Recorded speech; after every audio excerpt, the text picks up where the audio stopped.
Welcome back, everyone. It's 13 after 8 right now. We're breaking in right now to show you what's happening. This chase began in Baytown, and now we understand that they have made their way along the South Loop. And it looks like Harris County Sheriff's, or rather HPD, is in pursuit of this vehicle right now. He appears to be traveling at a very high rate of speed. It's important to note that we are still in the middle of rush hour right now, and so you've got a lot of traffic there out on the roadways. We don't know what prompted police to start chasing this individual, but clearly he did not want to be stopped, and so this chase now has been going on for about the last 15 minutes or so is when we first learned of it. And that traffic is really slowing down in the far right lane. Did you see that? I almost felt for a moment I had to catch my breath because I was afraid he was going to tail end that car.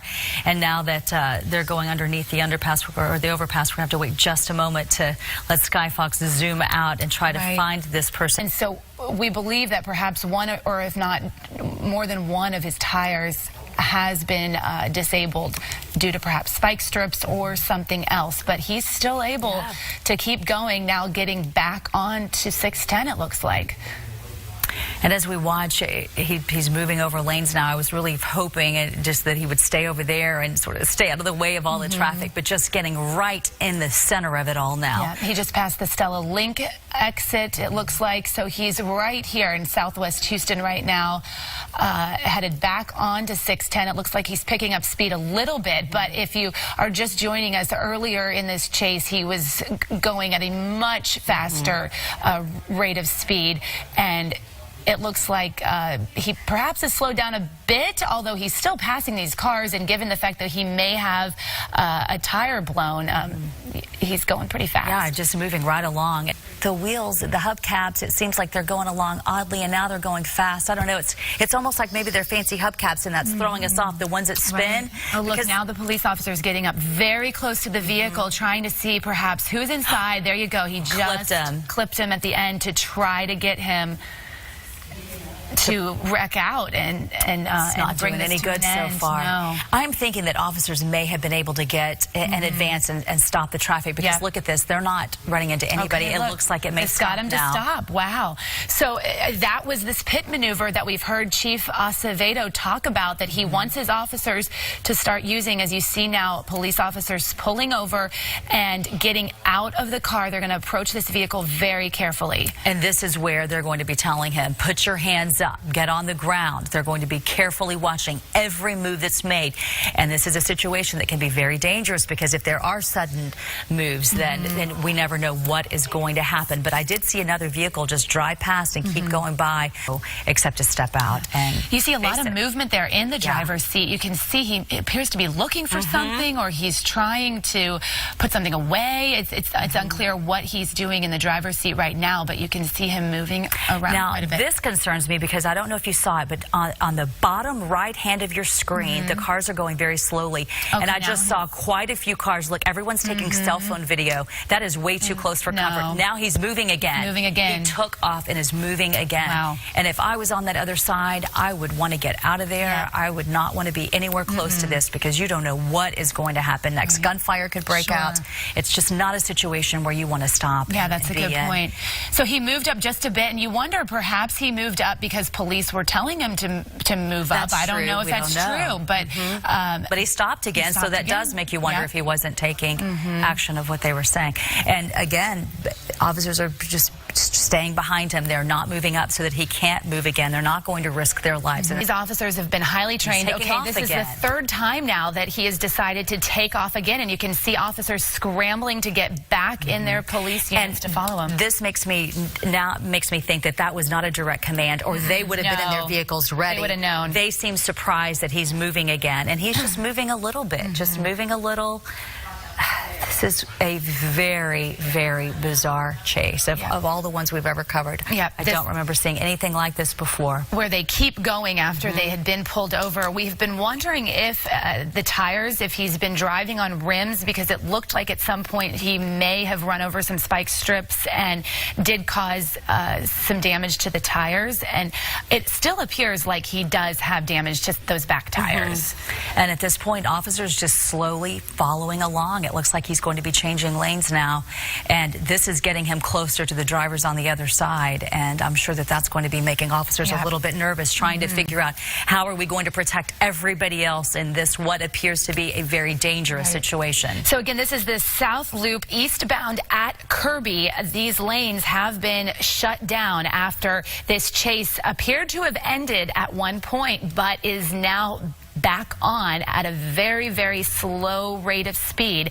You can see a number of police units still following this driver very carefully, hoping that he'll decide to pull over again. Interestingly, he made his way across those lanes of traffic from the right lane back to the left lane, and there's a lot of rubbernecking going on there on the other side here of the South Loop. And I just saw the interesting and bizarre movement inside that vehicle when our photographer and Sky Fox zoomed in just then. You couldn't tell if he would, it almost looked like he was nodding off or dancing or, I mean, it was just odd movement of the head and the body. It just seems so bizarre that, do you see that? There is definitely swaying movement in there, and there's it's very, very odd. Yeah. Holding for at least 30 minutes, perhaps 40. All started in Baytown. Now we are all on the South Loop at Fannin, and quite a few cars in this area. So you're talking about an area where people are trying to get into the Texas Medical Center. Yep. And you see again, all the officers stopped. They're getting back into position, and it looks like his door opened again, and he shut it again. So this is the fourth time, I believe, that he's now stopped. Each time he has not opened the door. He has not gotten out. We don't know if there's been any communication. Perhaps somebody has his cell phone and they've been able to call him. We don't know of any communication. There we go again. And now he's moving again. This is very odd. You're right. I've never seen anything like this. Door is opening more than most it's been. And it looks like he's about to get out. It looks like he's about to step out of this vehicle again along the South Loop at Fannin Street. And here we go again. He's taking off. I mean, just eluding police. They don't know what to think. They don't know if they should stay in their vehicles, get out. All I know is they're doing a great job of stopping all the traffic, trying to keep everybody safe. Seems like they've done a good job of getting in advance of this and just getting traffic out of there as quickly as they can. Yeah, as Melissa said, this chase has been going on for about 30 to 40 minutes right through rush hour traffic around Houston, and that left rear tire did appear to be blown out. You could see smoke at one point coming from it, and so that's what's caused this chase to go from what was at one point a very high-speed chase to now a very low stop-and-go chase. I want to bring attention to the bottom right hand of your screen, and I want to remind you why it's so important when you see stop traffic like this. So many times you'll see people go into the medians because maybe they're frustrated and they have to be somewhere. There is an officer on a motorcycle risking his life to try to protect those drivers in case this guy does walk over that wall and try to get to some of them.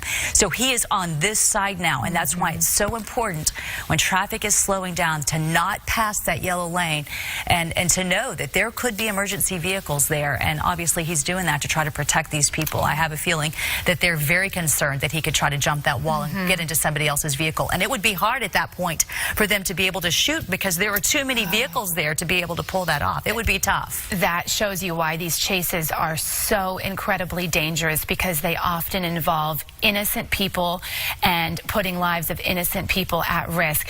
You can see there he did. Okay, now you get the best look here of the tire. And it is shredded. How shredded it is, yeah. Okay, now he's doing a U-turn and appears to want to go the opposite direction now. With right into them, driving straight into them. Oh my goodness. This is something else. And now he's changed his mind and he's going to back up for a little while. Wow. Yeah, it did appear like he was trying to get over to that other side so he could perhaps hop the wall. He realized, no, there's an officer there. This is not going to work. And now that he has done almost the 360, we've gotten a good look at all those tires. It looked from that vantage point that only that left back tire is blown.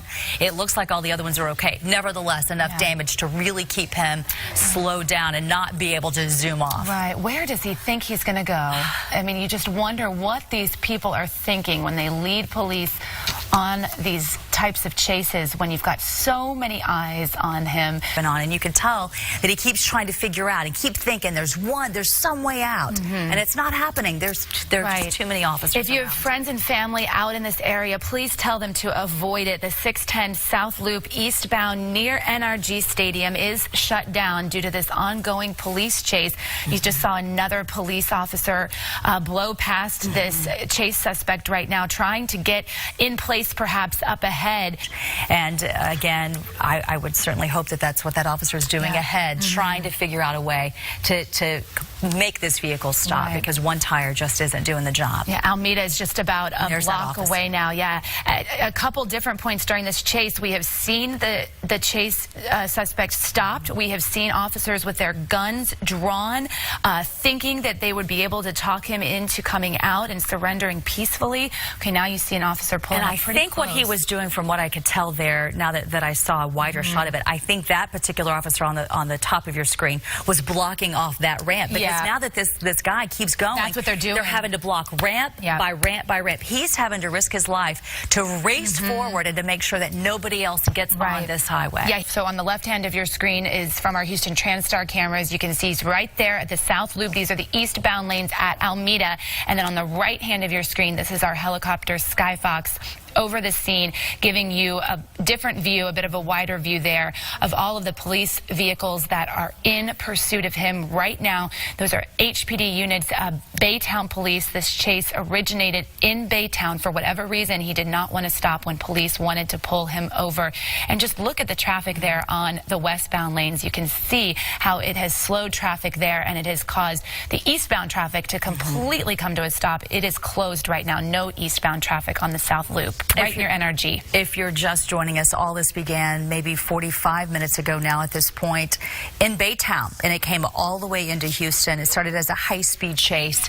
Now this disabled vehicle just keeps going down the South Loop. For the public, because you see, it's just so important to remember that this is unfolding during rush hour still, when you've got quite a bit of traffic there on the westbound lanes. And even though there's no cars around him, this could still be very dangerous once that driver does get out of the vehicle. And now it looks like he's coming into a construction zone, and I would sure hope that workers aren't working. There's the spike strips that he just avoided. Got out of it. Oh, man. Oh, too bad. Yeah. They were trying to get his front tires to get him to stop, and he was able to go right around it. It almost looks like he is picking up a little bit of speed now. And now he's off the freeway, it would appear, so it may be a little more difficult for us to keep up with him, because that's when he starts going under the trees and bridges, and it's a little more difficult to tell what's going on. But again, construction zone, and we certainly hope there aren't any workers out there, but he is off the highway, and it looks like getting away from that. I don't see any workers at this point. You can see on our TransStar camera, we're now at the 610 South Loop right there at 288. He's stopping and getting out. Okay, the driver's side is open, and he is getting out. This is the first time we've seen him get out of the vehicle. I see a foot on the ground, and we have not seen that at this point. It doesn't look like he's doing what they would be telling him to, which I would assume hands up and on the ground. It looks like he's almost getting something out of the back seat, doesn't it? I just see movement with feet on the ground. There's definitely a lot of movement on the ground.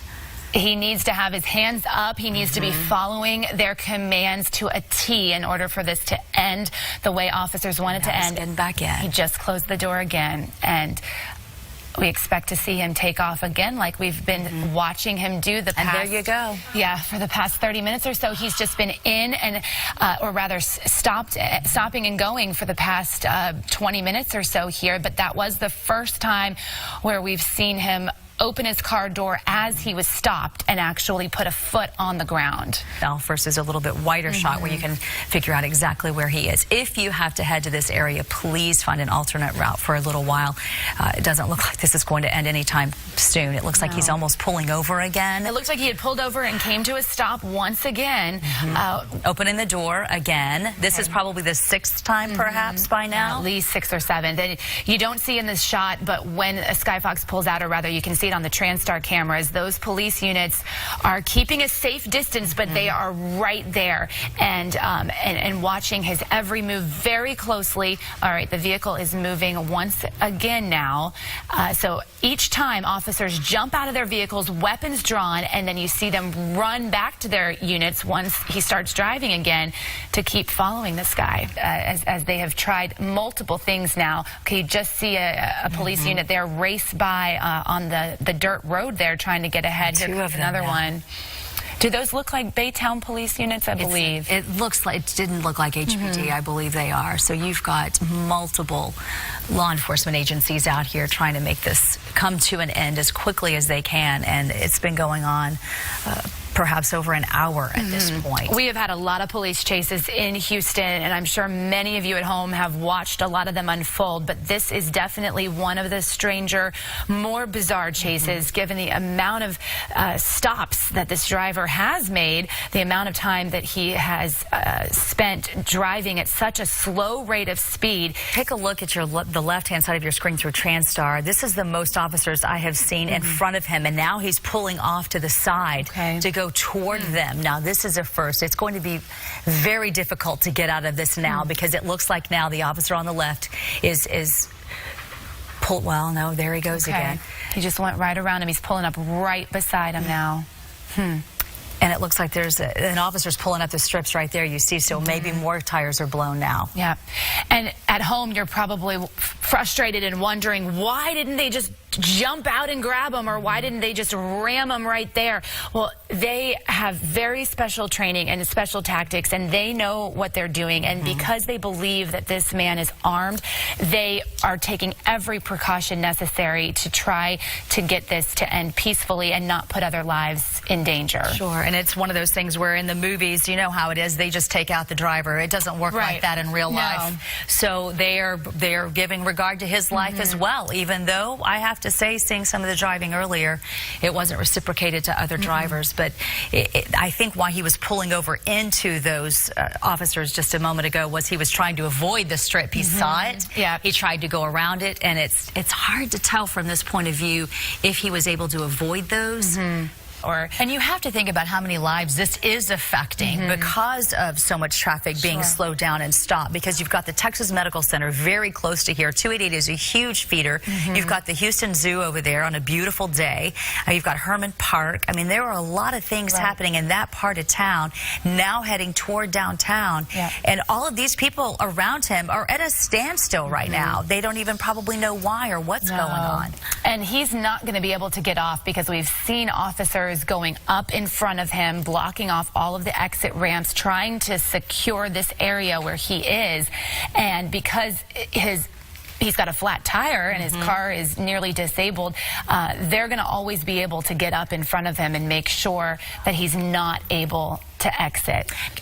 It almost seems impossible, but I know that nothing is impossible for what we've seen today. These officers are doing a great job of it, but they've got a really big job coming up if this doesn't stop within just the next couple of minutes, because you have got everything coming in. You've got, as you mentioned, you've got 45 and 59, which would be better for people to take right now, but they are all going to merge. And it looks like he's pulling off again, and they're our vehicles right there parked next to him that looks like probably with the city. But this is the first time we've seen a police officer get in front of him and actually ram the back of his vehicle. Officers are getting out, getting in position, getting their weapons. They've blocked him in now. This is the first time that we've actually seen him blocked in, where he will not be able to drive off again. This is over. They are not going to be able to get, he is not going to be able to drive out of it this time. You see a canine unit there. You see officers in every direction now. And again, I'm sure barking the orders, telling him to step out immediately. And it looks like at least this officer on the bottom of your screen has that concrete barrier to protect himself, because he can be on this side of it all and try to protect his fellow officers if there were to be some type of shootout. These are some very brave men and women you're looking at right now. That officer who got in front of that vehicle did so quickly. You saw him run back to his own car for cover. cover. They typically take cover behind the doors of their vehicles, and you can see the SWAT officers wearing the shorts down there in the dirt, taking cover behind that concrete pillar there. They are no doubt barking orders right now as you see another officer running for backup there, trying to get this guy to come out of his car. And what he might be thinking, what he's doing, you can see movement once again in the driver's seat. We just don't know. And you saw the canine officer in the back there behind the black vehicle, just one behind him, and just so anxious to go to work. I mean, it almost seemed like for a moment they were having to hold him back. Everyone and everything is ready for this situation. The driver at this point does not seem to be moving at all. I've not seen that door even crack open like we saw him doing so many times before, and obviously not following any orders that he might be getting at this point. And I'm sure he is getting plenty to step out and to get on, put feet and then body on the ground. Right. He needs to step out, hands up, do exactly what officers are telling him to do. Again, if you're just joining us, these are the northbound lanes of 288 near Holcomb, where for the first time in more than an hour, we believe that this chase has finally come to an end, but we are waiting for the driver to surrender. He has stopped on and off throughout this hour-long chase, but he has not come out of his vehicle yet. He is given every indication that he is not willing to give up easily. And so now it is again a waiting game, but this time for officers, they're outside their vehicles waiting for him to come out. And they were ready. If you take a look at the left side of your screen, you see the SWAT vehicle pulling up, and we saw the officers jump out of that a moment ago. That's the first time we've seen that. You know, it's been ready and waiting for this moment, and they were there, and they have finally got this situation at a standstill. Now is anybody's guess what is going to happen at this point. An officer we saw risk his life by pulling up in front of that vehicle, not knowing what was going to happen. But that particular officer in front of this driver's car was the one who was able to say, this car is not going anywhere else. You are at a standstill, and we are going to try to finally take full control of the situation. Yeah, because this has gone on for so long, you've been able to get a lot of resources in place. So you see the Houston police big SWAT vehicle there. That's something that we don't typically see on chase scenes, but because this has gone on for so long, you've been able to get a number of different resources in place, and hoping that they can get this guy in custody very, very soon. Again, if you're just joining us here at 9:18 this morning, this originated in Baytown. We do not know why police were chasing this person, if there was some sort of a 911 call involving a crime that he had committed, or whether this was a traffic stop that was initiated by police and he did not stop. We're not sure yet, but for whatever reason, it was a felony stop, and they were trying to take him into custody for something serious when he decided that he was not going to stop and obey the law, and that is what's led to this police chase all through Baytown and then to Houston, where he went past NRG Stadium. He took the 288 flyover, and now he has come to a stop here at 288, the northbound lanes at Holcomb. You have SWAT team members on the other side of the concrete pillar waiting to see what's going to happen, ready to pounce if in action we see other officers running from that SWAT vehicle over to the vehicle in front. And I'm not seeing much movement inside of the vehicle where the suspect is. It looks like the driver's just sitting there, not making any looks like moves to roll down the window. It doesn't look like he's having any conversation with them. Now, when we first started watching this, when it all started unfolding, it seemed like all the officers had guns drawn, and at this point they don't. So hard to understand what's going on there, but I'm seeing them stand down almost at this point. And you've seen them too take different positions. There was just a kind of a frantic rush of officers moving. Okay, look, he's moving. What is going on? No, this cannot be. No, this cannot be. Come on! And now he's taking off at a very high speed. What happened?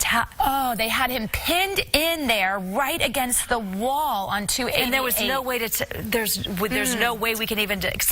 No, and he just went right past another SWAT vehicle there. There is no way to even understand why that officer would have wanted to move that vehicle unless he was trying to get the SWAT vehicle closer to it. But this guy was just waiting to make his move. Wow. he pounced quickly on that, and officers just weren't able to respond quick enough to trap him again. All right, now he's getting over into the left-hand lanes again. This is the fastest we've seen him travel now since that rear tire was blown out. He's just about on his rims. It looks like officers are being a little more aggressive this time. They're definitely being more aggressive. It looks like trying to attempt another pit maneuver here to get him to stop. And now again, we are getting closer to downtown and closer to what is going to be more of a traffic nightmare. So officers are really having to probably move ahead, get in advance, and try to get that traffic at a standstill. This is right at 288 and McGregor now. So you're right near the zoo, near the museums. All right, he's taking an exit, and Houston police just rammed him again. All right, now he's still trying to go. That was another one of those pit maneuvers, the second one at least that officers have used in this chase. That's the bomb squad getting out of that white truck right now. You can see officers once again, this is at least the 5th or 6th time they've gotten out of their vehicle and have taken cover, weapons drawn, trying to get this driver out. And he's getting out. The door is opening now for the first time since and it closed again. It closed again. It looks like he might... Oh, I thought that was his head out the window, but I don't believe so. If you take a look at this situation now with officers in front of him and the way that he's penned, and this will hopefully be the last time that he is able to maneuver that vehicle out, because this time guns are drawn and they are not standing down this time. They are ready for him to get out and for this to be over. We do not know what started this in the first place. All we are told is that it was considered to be a felony stop. We would assume that would be considered to be a serious crime, perhaps that was performed before all of this started, about an hour and a half ago. Officers have done everything they can to put this to an end. He has eluded them over and over again with trick moves, and it's just been one surprise after another with this guy. This is the McGregor exit right now, the northbound lanes of 288. He tried to take that McGregor exit. We saw this end for... what would you say now, Melissa, the 10th time with another pit maneuver by Houston police. And it looks like now he's pinned right between a police car and a bomb squad unit. It doesn't appear that he can go anywhere now. But again, we said that the last time, and he proved us wrong. He's continued to outsmart in terms of trying to get away. Okay, now the driver's side, and it closed again. And we've seen that over and over throughout this chase. They're getting closer to him right now. And the dog is... And it looks like they're approaching the vehicle. They're opening the door. And they're taking him out. He is on the ground. This is... And it looks like they're handcuffing him right now. There's a number of SWAT officers and the bomb squad right there to take him down. And it looks like they're pulling the canine officer away because he is barking, and he is just ready to help them out and just ready to take his job very seriously, and is taking his job seriously. And now it looks like they have him in handcuffs, and they are pulling him away, and they have to be asking so many questions now. We have so many questions to ask about what happened and who this guy is and what he was doing. We saw him earlier. It looked like trying to get something out from under his seat, and we don't know if he was dancing or moving around oddly in his car. I mean, there was just been some weird stuff happening. There is such a sense of relief on this scene right now. These brave men and women here in law enforcement from a number of different agencies have spent the past hour and a half just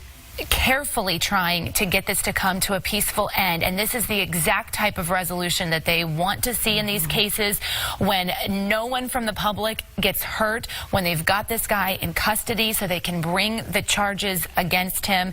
And they've just got to be feeling so thankful right now that this is finally over. And you take a look at all the officers walking up and seeing how many people it took to make this happen. Herman Park, there are many hospitals nearby. If that's what they have to do, it's difficult to get a look at him, but it looks like they are rolling him away now on a stretcher, and so we assume that that's where they will be taking him. But there will be a lot of and it's difficult to see if there are any type of injuries, but there will be a heavy police presence if he goes to a hospital, that is for sure. Yeah, they've taken his shoes off, his shirt off at this point, and now we have a lot of questions still to ask. Why were they chasing this man? Why was he running from police? So many of you have been tuned in for the last hour and a half right now, just trying to see how this police chase will end. It at one point was a very high-speed chase and then went to a very low-speed chase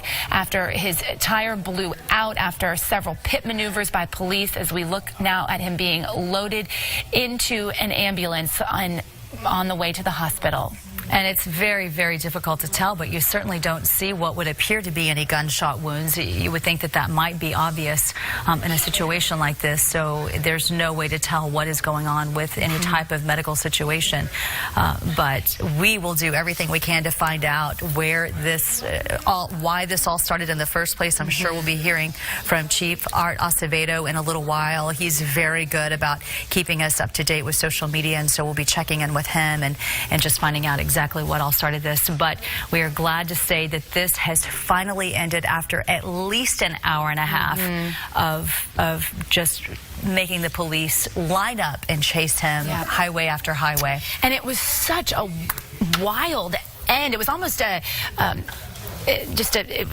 almost just a strange end, how those armed SWAT officers pulled up to him and then had to open the door and physically take him out. That they must have realized at some point that they would be able to do that, and they were very brave going up to that car and pulling him out. But this was such a strange police chase in that he stopped so many times and appeared to want to get out of the car, or was trying to get out of the car, but then he would keep going. And at one point, the police appeared to even have him boxed in against a concrete wall, and he was able to get away again. It looks like they may have oxygen on him as well, so it looks like that there could be some type of serious situation going on with his body. We don't know what that would be. We just know that there are going to be a lot of officers making sure that all the medical workers are safe, that the ambulance, everybody in the ambulance is safe, and it looks like his right arm, probably both of them, are handcuffed to the stretcher there. Yeah.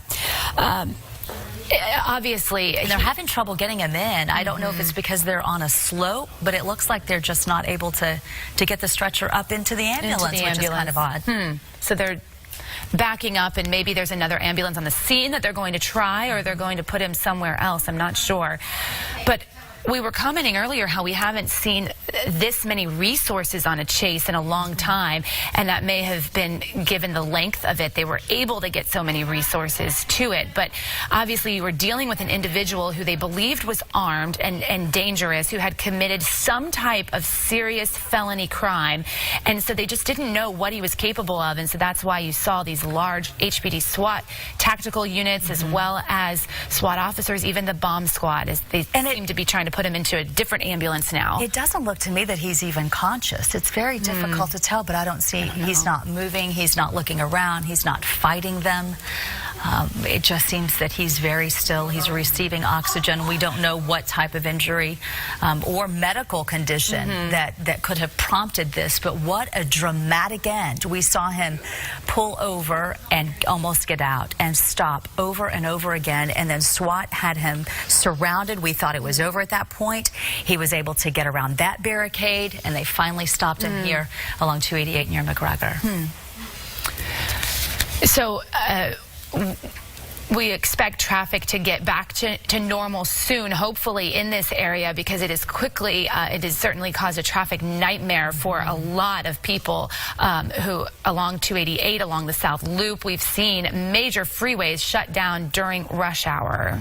And that is probably going to be, I would think, for a little more time anyway, because they've got to get him out of the way. They've got to get all these officers' cars out of the way. And then the fact that that vehicle is right there is probably going to be hours, I would think, of an investigation to comb it. And this morning in the city of Baytown, at approximately 7:30 a.m., officers responded to a 911 call, which was later determined to be an aggravated assault domestic violence call. When the officer arrived, the female who was assaulted, she was pistol whipped, pointed in the direction of the suspect who was fleeing the scene, at which time the officers gave chase, entered our city from Interstate 10, heading westbound. And again, that was at 7:30 7 a.m. At approximately 8:40 a.m., Northeast Division patrol units picked up the chase, at which time we took primary on the chase. The chase lasted throughout our city until 9:25, at which time we were able to stop the vehicle at McGregor at 288. I'm going to let our sergeant here in a second, who had to pin the vehicle, describe what happened. But I'm extremely proud of our officers in their response, our air support, the DPS, Baytown Police Department. Everybody worked as a team. Sometimes a chase like this where a suspect is slow rolling, stops the car, keep going and whatnot. But one thing I want our citizens to know, time is on our side. We have time. We wanted to just wait it out, do what we can, because at the end of the day, we want everybody to go home safely. We originally had reports that the suspect had a weapon and had self-inflicted gun wound. Once he was pulled out of the vehicle, we didn't observe any injury. HFD treated him and transported him to the hospital. At this moment, it's because the case started in Baytown, they're taking over the investigation. But again, I'm proud that nobody is hurt. We ended it. Want to apologize to our citizens. I know a lot of people, when it started, you're on the way to work. And when a chase is this long all over the city, it ties up the freeways. But again, thank you to the support for our citizens, and thank for the job that the officers did. I want to bring up Sergeant Simeon at this time. Good morning, everybody. How's it going? Like the chief said, we've received a call from Baytown PD regarding an aggravated suspect that was fleeing from them, coming into the Houston area, and we wanted to, get him stopped, get him arrested. Unfortunately, we tried different techniques so no one would get hurt. This is rush hour traffic, Houston Freeway. We tried the pit maneuver, and just suspect continued to drive on. Later, he came towards the 288 northbound, and we tried to just kind of force him off the road, which we tried to find a safe place to do that, which we did here at the service exit of just before the McGregor exit off 288. And so we're able to get him pinned in and get him arrested. He is at the hospital right now, so no one was injured. A little damage to a car, but no citizens, officers were injured. Suspect was not injured. So again, thanks for all the other agencies for helping out, getting this guy off the road. It's very dangerous. Just wanted to get him, just minor damage patrol car. We actually, luckily, someone picked up a older car, high mileage, so budget issues. So tried to get him pulled over. So we were able to force him off the road and get him stopped. Right. Thank you. Have any questions? Any questions? Yeah, so at one point, you had him boxed in, he was stopped. There was a police officer in front, a police officer in back, but he managed to get away. Can I kind of explain what was going on there? How was he able to get away when he was initially stopped, maybe about half a mile, 3/4 of a mile down to 8? We'll look at that right now. Remember what I told you. The main thing was to preserve life, okay? We had time on our hand. The freeway was shut down so we can do different maneuvers, but we will look at that. But at the end of the day, we're just glad that, you know what, we didn't have to engage in gunfire or anything like that. And like I told you, sometimes it's not pretty. You know, you don't have a blue book or something where everything works out as like it's printed. This is real life police work, and the suspect dictate, sometimes our actions, and we do the best that we can do. But we always, after a chase or after a critical incident, we always look at it as an agency and see, hey, where we can improve in our training and our operations. But again, I'm just very happy to know one got seriously hurt. Well, we covered it live this morning, an unusual chase that brought traffic in southern Harris County to an absolute standstill. The driver would not stop, even as police tried to force a stop. And just when we thought that this driver was about to give up, he was off again. You see how slow it got at moments? It was very bizarre. Yeah, pretty strange chase. This was all during rush hour, starting around 8 o'clock this morning in Baytown and ending a full 90 minutes later near the medical center. Now, we have team coverage tonight on what happened, starting with Fox 26's Ivory Hecker. So, Ivory, what have you learned tonight about the driver? Well, his name is Eric Brown. He is 42 years old, and he's expected to be booked here in Houston at any time now. Police say he was taken back to Baytown for processing after the arrest, and that is where this chase originated and where the driver is from. Police say this started as a fight between two newlyweds. They say that Eric Brown took out a pistol and used it to threaten his wife early this morning. At some point during that altercation, it became physical. She tried to wrestle the gun away from him. That's how she wound up getting her hands injured a little bit. Police say Brown followed his wife into the yard where he apparently fired a shot into the ground. When police showed up, he was getting into his car and the chase began. Brown was seen driving his SUV at high speeds, then very low speeds into Houston, running red lights, going the wrong direction down streets, and endangering countless morning commuters. Officers were warned he likely had a gun with him in the car. During the pursuit, he was actually calling his wife back at the residence, trying to talk to her. Our hostage negotiation team was on the phone with him, trying to convince him to pull over. Spike strips failed to stop him as he crawled forward, then stopped, allowing officers to get out, guns drawn. But then he'd start back up, driving again, despite a blown-out tire. Finally, a pit maneuver was used, and Eric Brown was taken out onto a stretcher and arrested. He made threats to hurt himself, made threats to hurt other people. Some of his behavior was relatively irrational. Back in Baytown, Brown's wife was treated for minor hand injuries at her house. Her family members arrived to show support after a traumatic morning. What do you think about him knowing this happened? At this time, I really have no thought. My concern is with my sister. Police say the couple married and moved in together earlier this month. The next-door neighbor says her husband only had one brief encounter with the suspect. He seen the man sitting on our curb. So he said good morning or something to the man at that nature.